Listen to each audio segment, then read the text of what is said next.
Bismillahirrahmanirrahim. Alhamdulillah. Uhayyikum bitahiyatil Islam, tahiyatan min indillah, mubarakatan thayyibah. Tahiyata ahlil jannah wa tahiyatuhas salam. Assalamualaikum warahmatullahi wabarakatuh.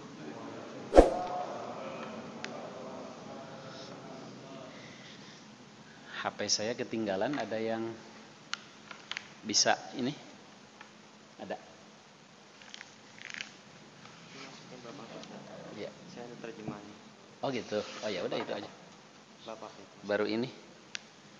Baru bab ke Bakti pada ayah. ya, walaupun dalim. Ayah dan ibu. Sambung sana aja, Nak. Alhamdulillah alladzi an'ama alaina bi ni'matil ilmi wal amal, bi ni'matil ibadah wal akhlaq. Asyhadu an la ilaha illallah wahdahu la syarikalah wa asyhadu anna Muhammadan abduhu wa rasuluh. Allahumma iftah lana qulubana wa alhimna rusydana wahdina ila siratikal mustaqim. Faqala ta'ala a'udzu billahi as-sami'il 'alim minasyaitonir rajim. Ya ayyuhalladzina amanu ittaqullaha haqqa tuqatih wa la tamutunna illa wa antum muslimun, amma ba'du. Terima kasih kesempatan yang diberikan pengurus Masjid Al-Ikhlas, bapak-bapak dan saudara-saudara. Agak sepi ya, pada kemana? Ya, ketua kelas nggak ada. Bapak-bapak dan saudara-saudara jamaah maghrib Masjid Al-Ikhlas, jamaah ngaji kitab Al-Adabul Mufrad. Alhamdulillah, bersyukur kita kepada Allah di malam yang barokah ini, ya, hari ke-19 di bulan Muharram 1442 Hijriah. Alhamdulillah kita dapat hadir kembali di majelis yang dimuliakan Allah Subhanahu wa taala, yaitu majelis ilmu, ya. Dan ngaji kita adalah kitab Al-Adabul Mufrad karya Al-Imam Al-Hafidh Al-Hujjah Abi Abdullah Muhammad bin Ismail Al-Bukhari, wafat tahun 256 Hijriah. Dan kita masuk sekarang kepada bab yang ketiga, bab birrul ab, berbakti kepada ayah. Ya. Hadis kelima di kitab ini, ya, an Abi Hurairah taqol, ya, kil, ya, seseorang bertanya kepada Rasulullah SAW, ya Rasulullah, man abir? Qal ummak. Qal thumma man? Qal ummak. Qal thumma man? Qal ummak. Qal thumma man? Qal abak. Seseorang bertanya kepada Rasulullah SAW, ya Rasulullah, man abir? Kepada siapa saya harus berbakti? Beliau menjawab, ibumu. Summa qal, summa man? Lalu kepada siapa? Ummak, ibumu. Summa man? Terus siapa lagi? Qal ummak, ibumu. Qal thumma man? Terus siapa lagi? Qal abak, ayahmu. Jadi hadis ini semakna dengan yang lalu, hanya dalam jalan yang lain, ya. Intinya bahwa berbakti itu wajib kepada keduanya, ibu dan bapak. Hanya saja ibu memiliki tik-tik tekan lebih, ya, kalau dibanding-banding 3 kali lipat kewajiban berbakti kepada ibu itu 3 kali lipat daripada kepada ayah. Namun tentu kepada ayah juga wajib berbakti. Lanjut deh. Hadis ke-6-nya, ya, Haddatsana Bashir bin Muhammad, ya. Langsung ini.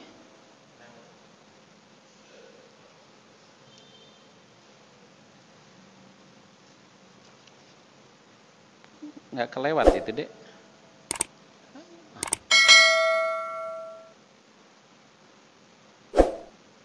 Kelewat itu, Dek. Kelewat, terus naik dulu. Oh, dilewat satu hadis di situ.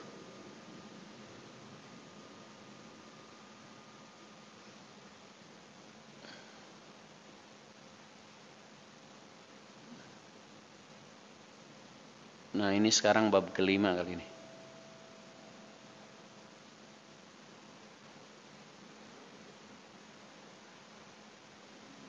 Oh, diselewat di situ, Dek. Bab baru itu. Bab layinil kalam liwalidaih. Ya, bab ucapan yang lemah lembut kepada kedua orang tua.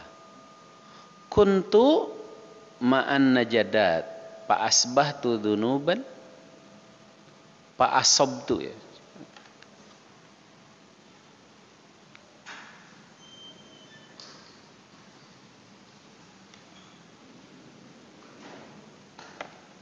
Kuntu ma'an najadat fa asobtu dzunuban la araha illa minal kabair. Padzakartu dzalika libni Umar qol ma hiya qultu kadza wa kadza.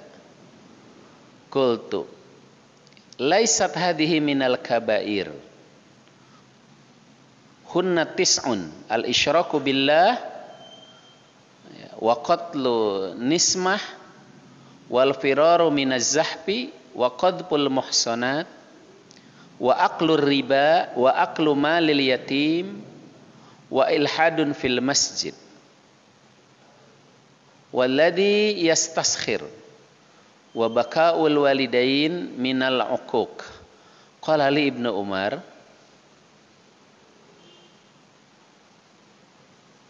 ataprakun nar wa tuhibbu an tadkhulal jannah. Qultu i wallahi. Qal ahayyun walidak? Qultu indi ummi. Qal fa wallahi law anta lahal kalam wa at'amtaha at-ta'am latadkhulunna al-jannah majtanabat al-kabair. Majtanabta, ya, al-kabair. Ya. Ketika tinggal bersama An-Najdat, saya melakukan perbuatan dosa yang saya anggap termasuk dosa besar. Kemudian saya ceritakan hal itu kepada Ibnu Umar, Abdullah bin Umar. Beliau lalu bertanya, perbuatan apa yang telah engkau lakukan? Saya menceritakan perbuatan itu. Beliau menjawab, hal itu tidaklah termasuk dosa besar. Dosa besar itu ada 9, yaitu mempersekutukan Allah, membunuh orang, lari dari medan pertempuran, ya, memfitnah atau menuduh seorang wanita mukminah, ya, tuduhan berzina, memakan riba, memakan harta anak yatim, berbuat maksiat di dalam masjid, menghina dan menyebabkan tangisnya kedua orang tua karena durhaka kepada keduanya. Ibnu Umar lalu bertanya, apakah engkau takut masuk neraka dan ingin masuk surga? Ya, tentu saja saya ingin. Beliau bertanya, apakah kedua orang tuamu masih hidup? Ya, saya masih memiliki seorang ibu. Kata Ibnu Umar, demi Allah, sekiranya engkau berlemah lembut dalam bertutur kata kepadanya dan mensuapi makanan baginya, engkau akan masuk surga selama engkau menjauhi dosa-dosa besar. Ya, jamaah yang saya cintai, Jadi soal kewajiban bab tentang berbuat baik kepada ibu dan bapak ya dianggap cukup dengan hadis-hadis yang ada, bahwa intinya kewajiban berbakti kepada orang tua, ibu dan bapak itu kedua setelah Allah. Tetapi ibu memiliki titik tekan lebih, 3 kali lipat daripada bapak. Nah sekarang bab baru yang masih ada kaitan, yaitu berlemah lembut dalam bicara kepada kedua orang tua. Artinya orang tua itu tidak boleh tersinggung dengan ucapan kita. Apakah tersinggungnya karena ucapan kita yang keras? Apakah tersinggungnya karena ucapan kita yang kasar? Atau tidak keras, tidak kasar, tapi isinya nyakitin? Ya, itu termasuk kategori durhaka pada orang tua. Apalagi maaf, orang tua kita kalau sudah tua banget, itu kan hampir balik ke masa kanak-kanak. Ya, belik, gampang tersinggung. Ya kan, kadang-kadang ada maunya yang menurut kita mah nggak penting, tapi menurut dia penting banget. Nah, di sini kita diperintahkan untuk layinul kalam. Lemah lembut dalam bertutur kata. Ya, tidak boleh menyinggung perasaannya, tidak boleh menyakiti hatinya. Nah, di sini ada kisah yang menarik ya, yang diceritakan oleh seseorang. Ya. Kata dia ya, namanya Toisalah bin Mayas ya. Kata dia, dulu waktu saya tinggal di kampung Najdat, saya melakukan perbuatan dosa yang menurut saya itu dosa besar, sehingga membebani pikiran terus. Akhirnya diceritakanlah kepada Ibnu Umar. Ibnu Umar ini nama lengkapnya Abdullah bin Umar, putra dari Umar bin Khattab, yang dalam sirah disebutkan orang yang perangainya paling mirip Rasulullah Sallallahu Alaihi Wasallam. Karena Ibnu Umar itu berusaha sedapat mungkin untuk bisa selalu meniru Kanjeng Nabi Sallallahu Alaihi Wasallam sedapat mungkin. Walaupun itu bukan urusan ibadah. Urusan ibadah jangan tanya. Ya, salah satunya misalnya Ibnu Umar itu selalu menjaga rawatib 12 rakaat. Itu kalimahnya hafidzu, saya jaga betul, saya rawat betul, saya pelihara betul 12 rakaat dari Kanjeng Nabi, yaitu rawatib. Jangan tanya kalau soal ibadah. Yang bukan ibadah mahdoh saja, Ibnu Umar selalu berusaha untuk meniru Kanjeng Nabi SAW. Sampai disebutkan kalau Ibnu Umar berjalan di belakang Rasulullah SAW, maka bekas injakan Nabi itu dia injak. Supaya langkahnya sama betul dengan Kanjeng Nabi. Ya, bayangkan, jadi kalau beliau jalan pasti di belakang, nggak mungkin dong berani di depan. Bekas injakan Nabi itu dia injak. Ya, yang kaki kanan dengan kaki kanan, yang bekas telapak kaki kiri dengan kaki kiri, supaya dia langkahnya sama betul dengan Kanjeng Nabi. Padahal kan itu bukan urusan ibadah. Ada satu makanan yang Ibnu Umar sebenarnya nggak suka. Makanan itu, cuman tidak disebut makanannya apa. Tapi begitu melihat Kanjeng Nabi Shallallahu Alaihi Wasallam memakannya, Ibnu Umar memaksakan untuk memakannya. Sampai seperti itu. Maka disebutkan Ibnu Umar ini perangainya paling mirip Rasulullah Shallallahu Alaihi Wasallam. Padahal dia putranya Umar bin Khattab. Nah, si Toisalah ini kemudian bertanya kepada Ibnu Umar, saya ini pernah melakukan perbuatan dosa besar, kayaknya gimana ya? Kata Umar, dosa apa? Lalu diceritakan, dosanya nggak disebutkan di sini. Jadi salah satu akhlak juga adalah kalau kita melakukan sebuah kesalahan dan itu perbuatan dosa, tidak perlu diceritakan setelah kita tobat. Ya? Tidak perlu diceritakan setelah kita hijrah, nggak perlu. Tidak perlu diceritakan lagi setelah Allah memberikan hidayah Islam kepada kita. Apalagi dengan nada kebanggaan. Yang namanya minum mah, Ustaz, dulu mah sehari 3 botol saya. Tapi sekarang sih udah tobat. Nggak boleh. Dulu saat zaman lagi banyak duit, perempuan mana yang gua nggak kelonin? Nggak boleh. Apalagi dengan perasaan bangga. Walaupun ada kata-kata, tapi sekarang sih saya udah tobat. Tidak boleh. Biarkan aib itu, dosa itu Allah sudah tutupi, tidak perlu diceritakan. Maka di sini pun, ya, kecuali hanya kepada Ibnu Umar, dia menceritakannya, tapi ketika meriwayatkan hadis dia tidak sampaikan. Ya dosanya anu dan anu lah. Yang menurut saya itu dosa besar. Apa kata Ibnu Umar? Laisat hadhihi minal kabair. Itu sih bukan dosa besar. Jadi antum nggak perlu sedih, nggak perlu terus merasa terbebani, bertobatlah kepada Allah. Yang antum lakukan itu bukan termasuk dosa besar. Ya. Karena bukan Ibnu Umar meremehkan dosa, jangan salah paham. Oh, Ibnu Umar meremehkan dosa, Ustaz. Bukan itu maksudnya. Ibnu Umar ingin menyatakan bahwa ada yang lebih besar dari yang ente kebani. Ada yang lebih besar dari yang ente merasa terbebani. Ada yang lebih besar dari yang antum merasa tersiksa dengan perbuatan dosa-dosa yang lain. Kalau yang tadi insya Allah dengan antum bertobat, beristighfar, Allah akan ampuni, itu tidak termasuk dosa besar. Tapi ada yang lebih besar lagi yang jangan sampai antum melakukannya. Kira-kira begitu. Dosa besar itu ada 9. Ya. Yang pertama al-isyraku billah. Musyrik, itu dosa besar. Mempersekutukan Allah. Ya. Punya jimat, punya pegangan dalam tanda kutip, diisi dalam tanda kutip. Punya apa lagi? Punya khodam padahal jin. Ya. Bermain sihir, ya, musyrik. Kemudian waqatlun nismah atau nasmah, membunuh nyawa. Membunuh itu dosa besar.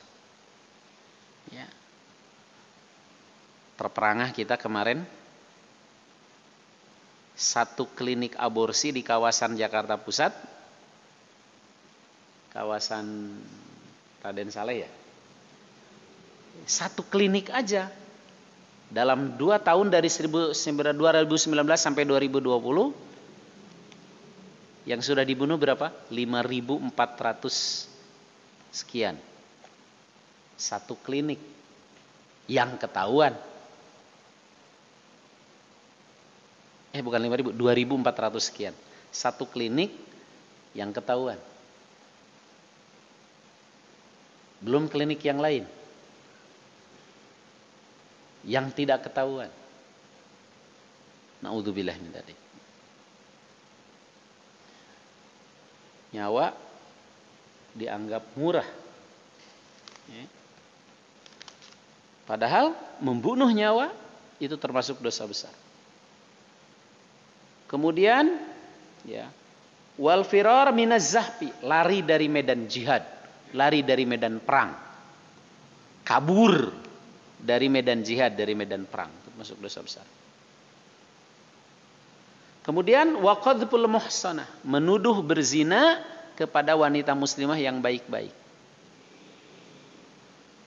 Ya. Tanpa saksi. Wa aklur riba, memakan riba. Memakan riba, bahkan dalam hadis lain yang makannya, yang ngasihnya, yang nyatetnya, yang saksinya kullu sawa, semua sama. Wa aklu malil yatim, memakan harta anak yatim. Ini yang sering saya sampaikan sebelum membahas waris dulu. Kenapa Allah Subhanahu wa taala sebelum membahas tentang hukum waris di An-Nisa ayat 11 dan An-Nisa 12, dari ayat 1 sampai 10-nya itu bicara tentang pengelolaan harta anak yatim. Karena yatim itu ada yang harus dibantu secara materi, itu yatim yang miskin. Ada yang tidak butuh bantuan materi, tapi butuh hartanya dijaga. Ya. Misalnya yatim yang orang tuanya kaya. Orang tuanya kaya lalu meninggal mewariskan harta. Itu harus dijaga betul. Jangan sampai maaf habis oleh ibunya. Ibunya betul punya hak, tapi kan cuma 1/8. 7/8 itu hak anak-anak. Jangan sampai habis oleh ibunya, maka harus dijaga. Lebih parah lagi, ibunya nikah lagi, harta habis oleh suami baru. Banyak kasus kan? Habis oleh suami barunya ini. Oleh anak tirinya ini. Ya. Rumah dijual, mobil dijual, bikin villa. Habis oleh suami yang kedua. Nah, itu memakan harta anak yatim. Dosa besar. Terus wa ilhad fil masjid. Udah berbuat maksiat di masjid lagi. Ya. Pacaran di masjid lagi. Ya. Main judi di masjid lagi. Jadi berbuat maksiat di masjid.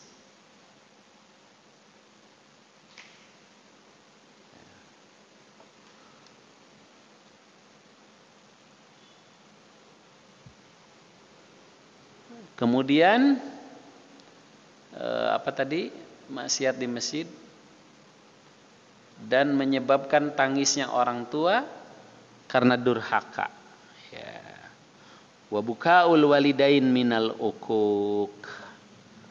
Menyebabkan orang tua menangis baik karena ucapan, baik karena tindakan, baik karena perbuatan. Menyebabkan orang tua menangis. Wa bukaul walidain minal ukuk. Membuat orang tua jadi menangis karena ukuk, karena perilaku durhaka, menyakitinya. Apakah ucapan menyakitinya atau perbuatan anak yang membuat orang tua menangis? Atau tindakan atau apa saja.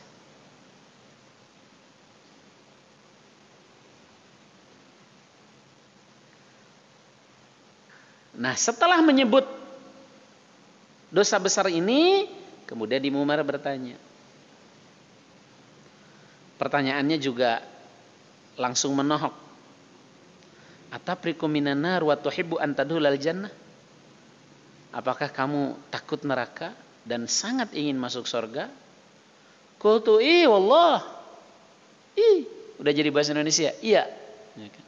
Iya. Wallahi demi Allah. Iya, wallahi. Tentu saja saya ingin masuk surga dan takut neraka. Nah, lalu Ibnu Umar bertanya, "Ahayyun walidak?" Apakah kedua orang tuamu masih hidup? Qultu, saya menjawab, indi ummi. Ya, ibuku masih ada. Saya masih punya seorang ibu. Qal, kata Ibnu Umar, fa wallahi, demi Allah. Lau alinta lahal kalam wa at'amtaha ta'am, jika engkau selalu berkata lembut kepada ibumu itu, bahkan menyuapi makannya,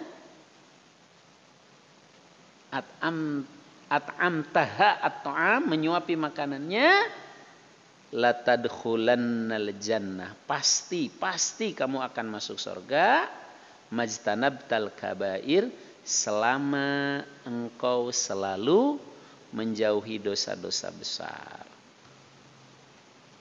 Jadi kalau dosa besar engkau jauhi, lalu ditambah dengan ngurus ibumu tadi, ya, bicara yang lemah lembut, jangan menyakitinya, bahkan kalau perlu menyuapi makannya, maka pasti kamu akan masuk surga.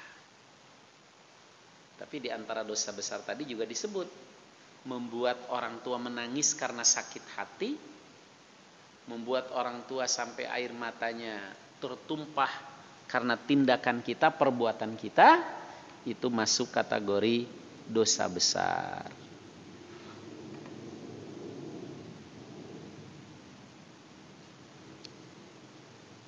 Jamaah yang saya cintai,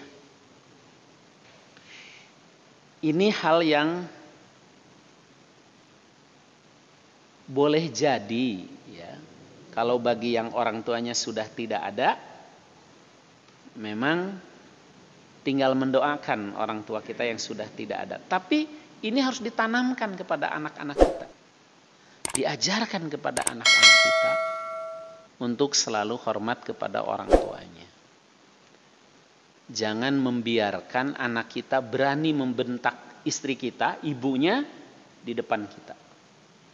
Segera tegur. Ya. Jangan, kadang-kadang kita kan suka biasa aja gitu. Bahkan ada seorang ibu ketika anaknya ngambek-ngambek, keluar kata-kata kasar, dia cuma nyengir aja. Ya. Tidak boleh. Kalau kita sebagai suami, sebagai ayah, ya, anak kita berani ngebentak ibunya, istri kita, harus ditegur saat itu juga. Ya, tidak boleh dibiarkan dan tidak boleh terulang. Ya, khawatirnya depan kita aja berani begitu, bagaimana di belakang kita. Ya, jadi mengamalkan bab ini, seandainya kita sudah tidak ada orang tua, tinggal mendoakan. Mengamalkannya adalah menanamkan kepada anak-anak kita. Jangan sampai anak kita ya berani kurang ajar kepada ibunya yang notabene istri kita. Atau kalau cucu juga begitu. Cucu kita nih. Jangan sampai dibiarkan kalau di depan kita dia berani kurang ajar kepada anak kita atau menantu kita. Ya, jadi mengamalkan hadis ini, kalau konteksnya kita sebagai anak, ya bagaimana kita berbakti kepada ibu kita yang sudah sangat sepuh itu. S3 ya, sampun sepuh sangat. Tapi kalau konteksnya sudah nggak ada orang tua kita, berarti tinggal mendoakan. Ini harus ditanamkan kepada anak kita. Jangan sampai anak kita berani ya membentak ibunya, notabene istri kita. Atau cucu kita. Jangan dibiarkan kalau ya. Ini sekali lagi bukan soal sederhana. Tapi begitulah Islam memesankan. Jadi sangat Islam itu betul-betul sangat berbeda dengan tradisi jahiliyah. Tradisi jahiliyah kan kalau punya anak perempuan aib, ya, sehingga kemudian penghormatan kepada wanita itu sama sekali nggak ada. Kalau Islam luar biasa, justru ibu itu diangkat setinggi langit, diangkat setinggi-tingginya sampai ketika berbanding dengan ayah aja ibu punya titik tekan lebih. Demikian juga dalam keseharian, ya berbakti kepada ibu. Itu harus betul-betul menjadi akhlak kita sebagai seorang muslim. Akhlak itu kan sesuatu yang sudah spontanitas, menjadi karakter diri. Dan ini para jamaah harus ditanamkan kepada anak-anak kita. Ya.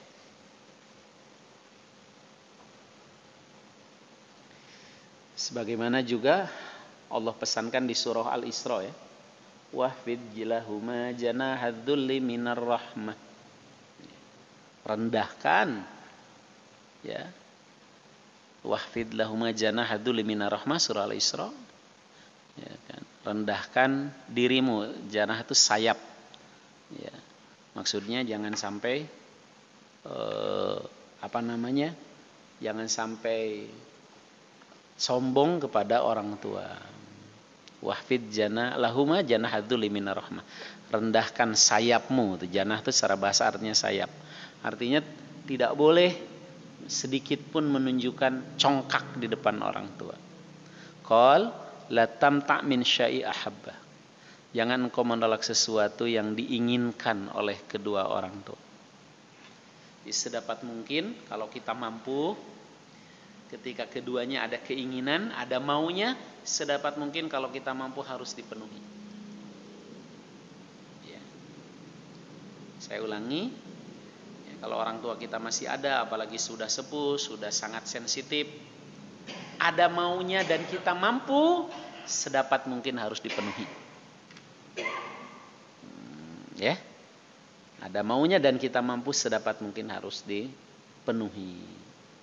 Kecuali kalau memang di luar kemampuan kita.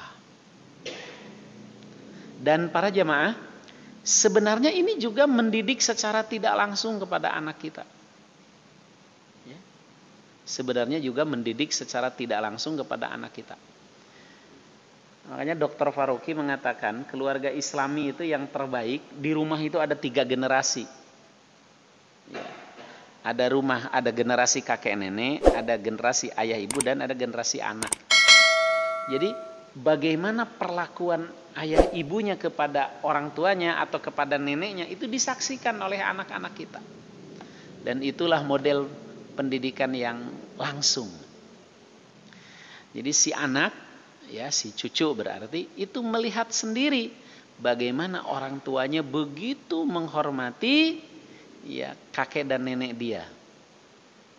Maka insya Allah si anak pun nantinya akan ya berbakti kepada ibu bapaknya sebagaimana ibu bapaknya dia lihat berbuat baik kepada kakek dan nenek dia, yaitu orang tua dari orang tuanya.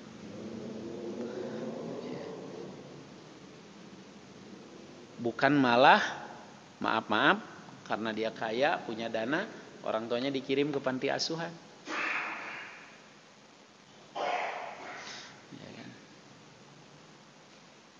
Kemarin ada yang ngajak kerjasama kepada saya, Pak Ustadz, kita kerjasama bikin pesantren lansia.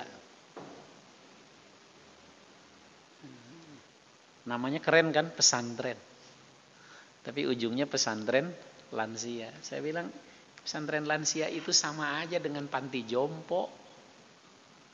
Nggak mau ngurus orang tua, kemudian disimpan di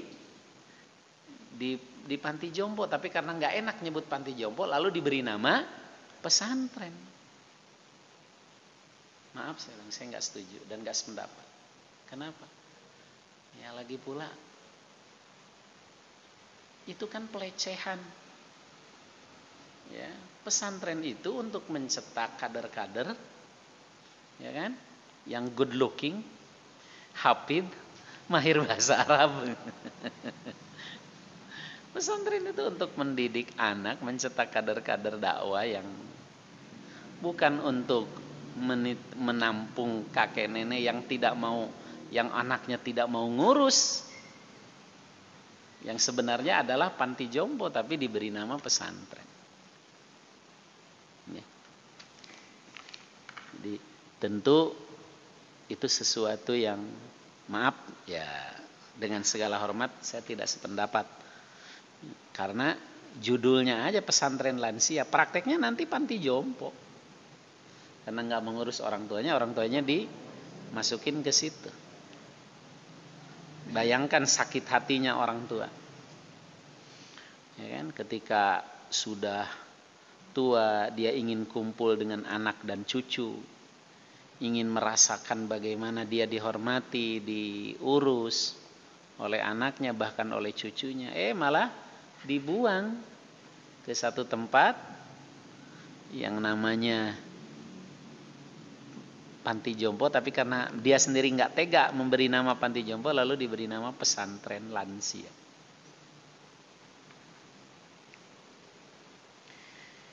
Jangan sampai kalau kita jangan sampai punya orang tua lalu nggak mau ngurus, sudahlah masukin pesantren aja, pesantren lansia, atau masukin aja ke panti jompo. Naudzubillah. Boleh jadi secara berapapun, kalau yang punya duit berapapun dibayar gitu. Tapi itu bukan bentuk birrul walidain, tapi itu bakal menyakiti hatinya. Secara fisik mungkin keurus karena bayar orang kan. Secara fisik keurus karena bayar orang.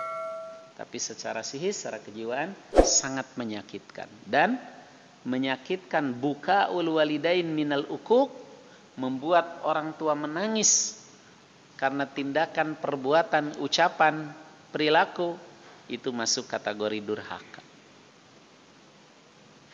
Naudzubillah. Nah, para jamaah yang saya cintai, jadi luar biasa Islam ya mengatur bagaimana kita dalam kehidupan ini. Sesuatu yang keseharian, yaitu hubungan interaksi antara anak dengan orang tua, itu diatur begitu detil, sampai-sampai ucapan, perbuatan, tindakan pun jangan ada yang menyakiti orang tua.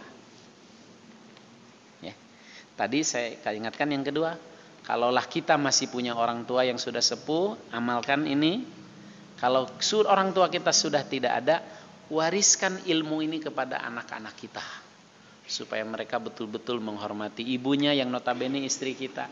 Insya Allah juga nanti mereka akan menghormati kita sebagai ayah atau bapaknya.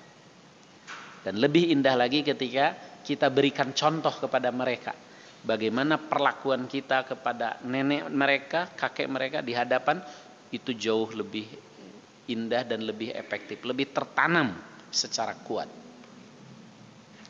Subhanaka Allahumma wa bihamdik, asyhadu an la ilaha illa anta, astaghfiruka wa atubu ilaik. Assalamualaikum warahmatullahi wabarakatuh.